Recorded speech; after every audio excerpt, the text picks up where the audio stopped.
News, politics, and special guests with a Texas twist. That's the goal of the Luke Macias Show. Our nation and state are at a crossroads, and if you're not informed, you're not equipped to make the change that our community needs. Join the conversation and join the cause for liberty today. Welcome to episode 16 of the Luke Macias Show. Thank you so much for tuning in. Guys, we have a ton going on. We have 2 weeks left in the legislative session. So as you can imagine, there are tons of things happening. I am going to try to go through these things as quickly as possible. And then Raz is going to give us a very quick update on the federal level. Getting right into it, guys, the sales tax is dead. There was a swap plan put out there. And the reality is that in many of these situations, one of the things I say is that intent is prior to content. And there is a difference between taking a look at seriously moving ourselves away from the property tax system into a consumption-based or a broader-based tax collection system, and legislators, trying to provide relief and spend all the money they have. The legislature, as I've said time and again, has a significant amount of money, more money than they have ever had, but they want to spend it all. And so they are looking at others to kind of dig them out of that hole and still give them a path of property tax relief. I do think that many members of the Ways and Means Committee in the Texas House are serious about decreasing our property taxes for Texans. But I think that they got in a tough situation because you have big spending appropriators and they can only do so much about that. So the reality is that the sales tax is dead. Now, many people have tried to blame Senator Paul Bettencourt, who is probably one of the smartest tax people in our state, and they've tried to blame him for the death of this policy. I want to make it really clear that a majority of legislators in the Texas House and the Texas Senate disapprove of the sales tax swap. They oppose the idea. And unfortunately, there were a number of people who wanted to push this idea, even though they could not garner even 76 votes in the House or the votes they needed in the Senate to move the legislation forward. And so they've kind of taken it out on Paul Bettencourt. And any of the followers of the legislative process would know that the leadership in the House took several very public swipes at Senator Bettencourt and seemingly kind of laid the blame on him for them not being able to advance their policy agenda. So we are grateful to Paul Bettencourt for his part in articulating why this was a bad idea and why Texans have plenty of opportunities for property tax relief that don't require a sales tax increase. And that's what gets us to our second point, which is that though the sales tax swap is dead, property tax relief is still alive and well. The Senate was able to put a growth within the property tax relief section of House Bill 3, and they were able to increase the amount of direct property tax compression from 4 cents to 10 cents, from $2.7 billion to about $5.7 billion. Those numbers have gone all over, but basically what Senator Bettencourt has said is that it is essentially about $250 a year of tax compression for people that own a taxable value home of $200,000. I think that would be noticeable relief that people would not only recognize, but it would be coming from dollars we're already taking from you instead of raising a new tax to then give that money back to you. So property tax relief is still alive. House Bill 3 is in conference committee now, and the conferees have an opportunity to deliver that tax relief to you. Next, PRINDA, the Preborn Nondiscrimination Act, which we have talked about on this show before, is a phenomenal piece of legislation that is carried by Senator Kelly Hancock. Guys, I can't tell you how many people said this bill is not going to pass. This bill has no chance. The appetite is just not here in the legislature to take care of this. But here's the good news. It passed the Texas Senate this week, and it is now in the hands of the Texas House of Representatives. Now, this bill has had a hearing. So the state representatives, the so-called pro-life state representatives on the State Affairs Committee will have an opportunity to pass this legislation out of their committee. And they have heard the testimony from Texans who have been in these horrible situations, and they have heard of the value that exists within these children's lives. Some people know this, but children in the third trimester, even in Texas, can be aborted if they have what's called a severe fetal abnormality. And these are just very sick children who Texas law doesn't recognize. And this bill would change that. So we now have a chance this next week. If the State Affairs Committee does not take action, we will not see this bill become law. So the State Affairs Committee will have to take action on the legislation quickly in order for Texans to have a pro-life victory. You know, this gets into a piece that the Texan actually wrote regarding the fact that the heartbeat bill filed by Representative Briscoe Cain died in committee this last week. And the reality is that while states like Alabama and Mississippi and Louisiana and Georgia are taking strong stands when it comes to their voice for the unborn, Texas has been largely silent this session. It is going to be very unfortunate if we literally go an entire legislative session without trying to save any more lives through the legislative process.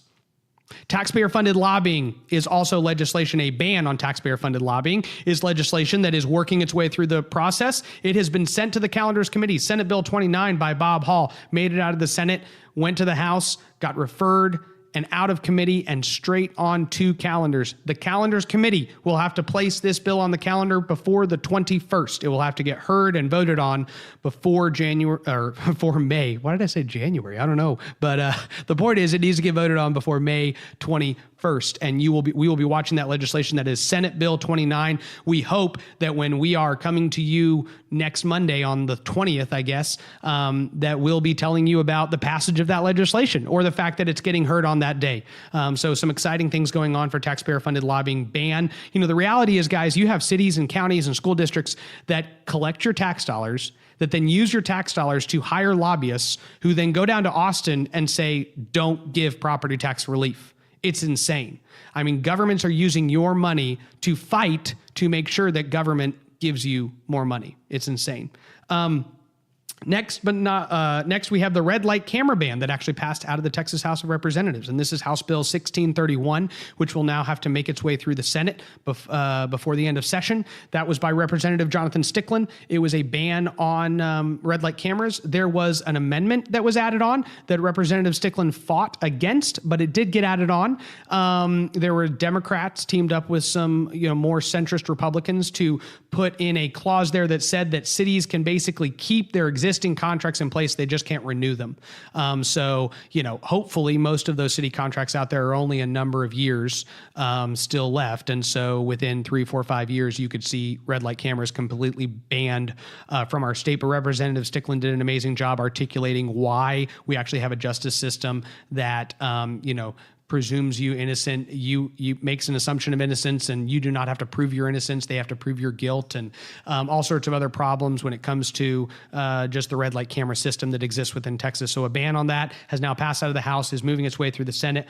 Last but not least, the Democrats killed a religious liberty legislation, House Bill 3172, in the final hours. That is legislation by Representative Matt Krause, which would just say that these local government entities cannot pass policies that target any individual or business for their sincerely held religious beliefs or their support of other religious institutions. And this is called the Chick-fil-A bill because you have the city of San Antonio that targeted Chick-fil-A and kicked them out of the airport because they said that they are a bigoted company. Those actions cost the mayor of San Antonio his reelection, meaning he's now in a runoff. So he has not lost yet, but I can tell you this, I do not think there's a situation in which Mayor Ron Nirenberg would not have won with flying colors had it not been for his decision to attack Chick-fil-A and try to convince everybody that they're a bigoted organization. The truth is that Ron Nirenberg is a bigot, and he is a bigot against those with religious beliefs in his city. And so the city is starting to rise up against him, and Greg Brockhouse has taken a strong stand, is now in a runoff. If you know anybody in San Antonio, you need to contact him and tell them to engage in their city elections there in San Antonio. Democrats killed that legislation, House Bill 3172. There is a companion piece of legislation in the Senate, but I will tell you that that is going to have to move with lightning speed through the Senate in order to get to the House and get through the process in time for the deadline of May 21st. And the last thing I'll tell y'all is just a fun story. I call it the Tinder Hulk takedown. Tony Tinder Hulk, who is a client of mine, an amazing state representative, and someone we're all proud, many of us are proud to know, killed a bill almost single-handedly, House Bill 4448. And this is legislation that is being pushed by several drone companies and Amazon. Many of you know that Amazon is looking at drone delivery of packages, and I think we're all pretty much huge fans of that. And so in the course of that legislation, one of the things that Amazon does, which is really cool, is that they take a little picture of the packages that they drop off outside your home, right? So when somebody drops off a little package outside your home, they take a picture. That way you can see that it's delivered. Well, these drones are also going to have to take a picture of the package as well. So they said they needed some tweaks within the law to make those changes. And the legislation, though, would not just give Amazon and other companies the ability to take pictures of the package outside your home.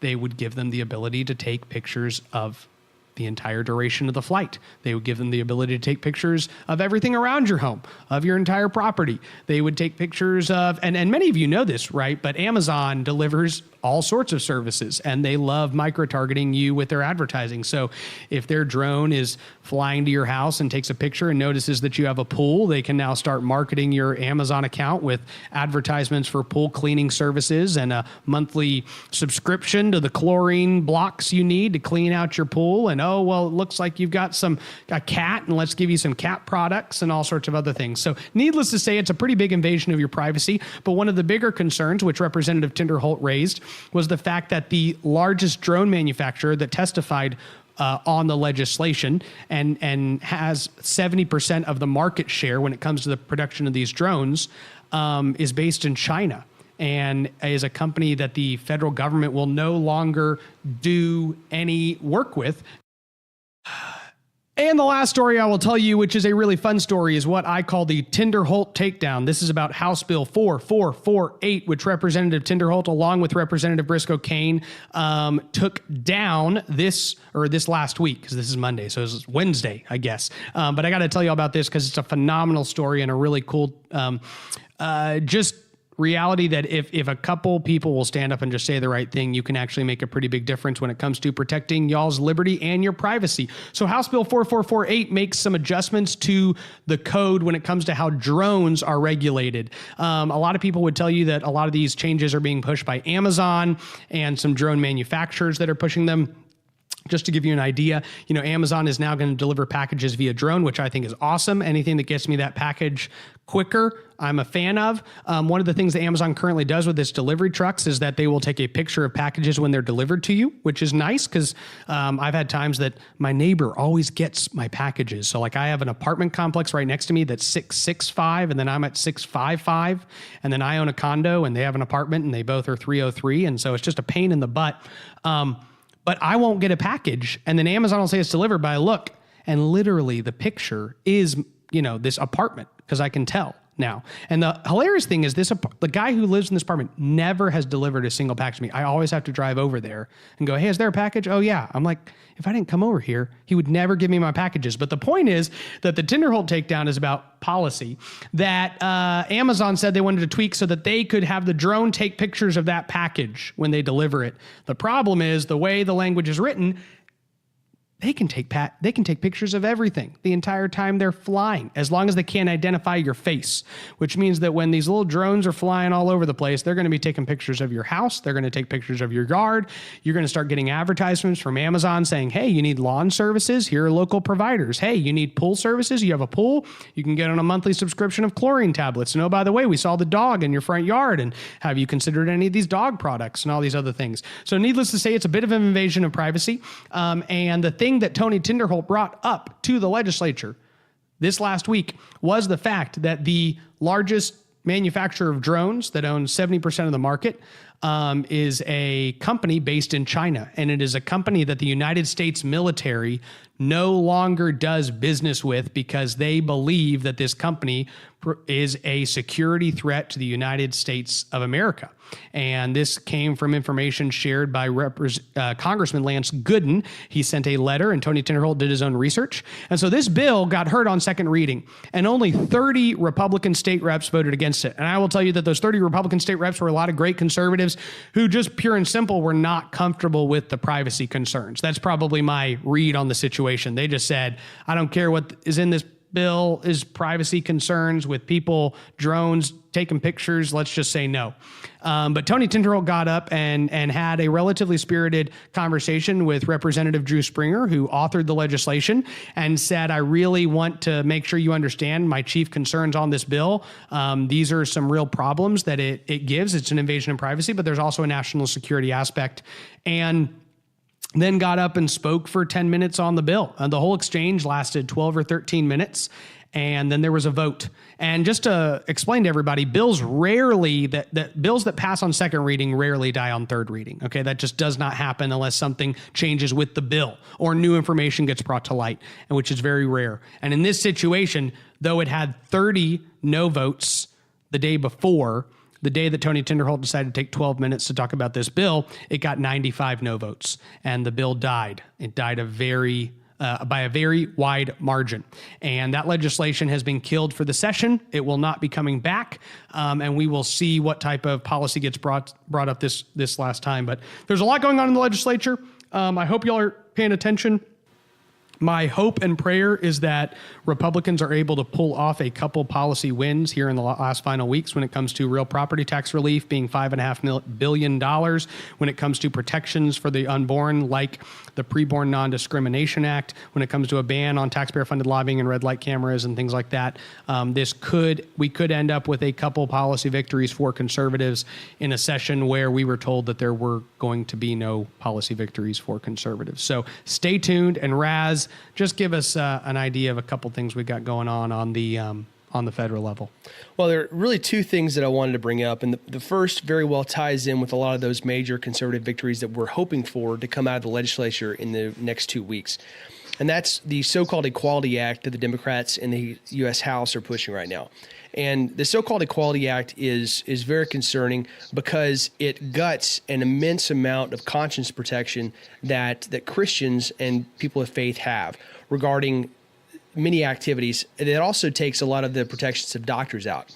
And a few of the specific ways that this is going to harm people is that, one, it forces doctors to do gender transition services, to do surgeries that they believe are ill-advised or even harmful, to break their Hippocratic oath and actually perform these. A hysterectomy on a healthy woman has no need of. It's invasive surgery that someone who wants to transition would want, and it would take any kind of protection away from the doctors to deny that if they believe it's to the detriment of the person they're treating. Many people also believe that this would actually allow doctors to be sued and perhaps to force doctors to perform abortions that do not believe that is ethical or necessary. And then it also just guts a lot of conscience protections for employers, for individuals, effectively takes away a large degree of our civil liberties that we currently enjoy. So, when we're looking at the Chick-fil-A bill, when we're looking at a lot of the Preborn Nondiscrimination Act in Texas, we're looking at stuff from the federal side that the Democrats, as a core piece of their national agenda, want to preempt the possibility to basically reverse a lot of these other states who have put these things in place, and to preempt other states from putting similar conscience protections into place and protecting the unborn. I'd really encourage you guys to check out dailysignal.com. They've got an immense amount of coverage of this, talking about the details, going into way more details than we can right now, and the background about exactly how these things would take place. It's something that we really need to be cognizant of. Right now, thankfully, this in the House, whereas it is likely to pass there because of the Democrat control in the Senate, I have a high confidence level that we'll be able to stop that, and then further on, the president would never sign that. That's great right now. Right? Well, we can have a high confidence level this thing will not become law right now. But because it's such a central part of the Democrat agenda in the U.S. House right now and on the federal side, and with these people running for president, it should be very concerning, and we shouldn't assume that it's going to go away. They put this forward knowing that it's not going to become law this cycle. But they want people to be voting based on this. And I think we should. I think we should be aware of what they're trying to do, and that we should cast votes in this next election based on this in large part. The second one, it's fairly disappointing. It's for many years, Republicans have fought against the Export-Import Bank. Back under President Obama, it was thought to have been killed. It was definitely gutted. But as any fan of Princess Bride knows, just because something is dead doesn't mean it's completely dead. It might just be mostly dead. And disappointingly, President Trump, he nominated several people that Mitch McConnell pushed through the Senate this last week, got 3 more directors appointed to the Export-Import Bank board, and that effectively revived the bank. And it's the epitome of crony capitalism. It's very problematic, and there's a lot of great articles. You can do some quick Googling and find all the reasons why Republicans were so strident about killing it, and it's terribly disappointing that the president has really single-handedly brought this thing back. He's somebody that, from a trade perspective with the tariffs and with the Export-Import Bank, is very much on the opposite side. This is one of those rare areas where I have a diametrically opposed view than the president, and I'm very frustrated by what he's doing. And I think he needs to hear from conservatives, not just when he does things that we like, but when he does things that we don't. Doesn't mean we don't support the large part of his agenda or him personally, but we as conservatives need to stand up when we see something that we believe is wrong and fight it. And conservatives, many people who have been incredibly supportive of President Trump were the folks that fought to kill this thing. And I'm really proud of folks like Senator Michael Lee and Pat Toomey, who have consistently been on the right side of this issue, no matter who is in the White House, and are still standing up trying to mitigate the damage this organization can cause in the future. You know, bringing it back to Texas, I know that one of the large opponents and the guy who might have had the biggest impact in killing the Export-Import Bank is Jeb Hensarling, who was a former Texas congressman, former Phil Gramm staffer. Lance Gooden replaced him in Congress after he decided to hang it up. But he was the chairman of Financial Services and really took a strong stand against the Export-Import Bank, which was taking our money. And it's really not our money, because half of all the dollars are spent are our grandkids' money through debt, and was loaning it out to these other programs. Like I said, I think Raz's point is Google the Export-Import Bank, read what some different conservative organizations say about it, but that is what it is. And on the federal level of this religious liberty and conscience protections, this is what amazes me. You know, Matt Krause's legislation with House Bill 3172 being killed by the LGBT caucus, and Julie Johnson, who is a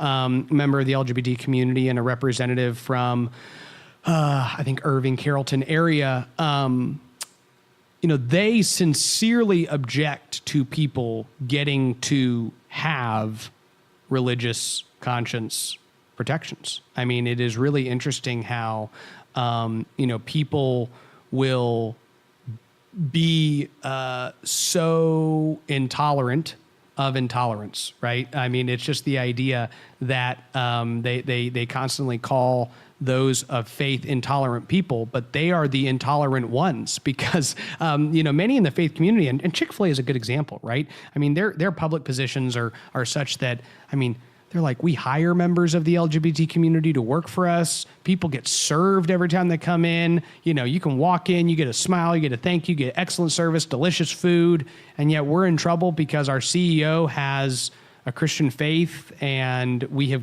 donated to organizations. I mean, the city councilman in San Antonio who targeted Chick-fil-A said one of the organizations they had donated to was the Salvation Army. I mean, that was like his target for how they're a bigoted faith-based organization. So it's really sad that the Democrats have gone this far, that even a basic right like religious liberty and conscience protections can't be protected by both parties. So guys, this is the real battle we're in, and it's why we come to you every single week and hope that you are more informed and more engaged and more equipped so that you can deal with what's going on. Keep your eyes and ears tuned to the legislature in the remaining 2 weeks of the session. And thank you so much for tuning in with us this week. God bless you. Guys, our sponsor for today's show is Patriot Academy, patriotacademy.com. You have heard me talk about this organization, but this truly is, for many students, a life-altering event. I cannot tell you how many 16, 17, 18, 20, 25-year-olds that have gone to this leadership program and come out with an entirely new direction for their life. You can go to patriotacademy.com to find out where they do these events, but essentially they take these students and they go through a week of being a legislator. They actually debate in the Texas House of Representatives, in the Delaware House of Representatives, Idaho House of Representatives. It's an incredible experience. I have been involved with them. I believe in what they do. In fact, if you contact them and tell them that you heard about them through the Luke Macias show, I will contribute toward your fee of actually attending. If you know a student that needs to go, that needs direction for their life, they're going to have an opportunity to learn about worldview, about free market economics, about the values that hold society together. And they're going to have an opportunity to be equipped to be a part of making the change that our community, our state, our nation need. So patriotacademy.com. We're grateful for their willingness to sponsor this podcast, and we also want to encourage each and every one of you to check them out. Please do so today. Thank you for listening to the Luke Macias Show. If you value this content and want our message to spread, please consider 3 of the following steps. 1, subscribe to the podcast on whatever platform you're listening to us on and leave us a review. 2, visit lukemacias.com and sign up for our email alerts. And 3, follow Raz and I on Twitter and visit my Facebook page at facebook.com/Luke Macias, Texas. Again, that's facebook.com/Luke Macias, Texas. Thank you so much, and God bless.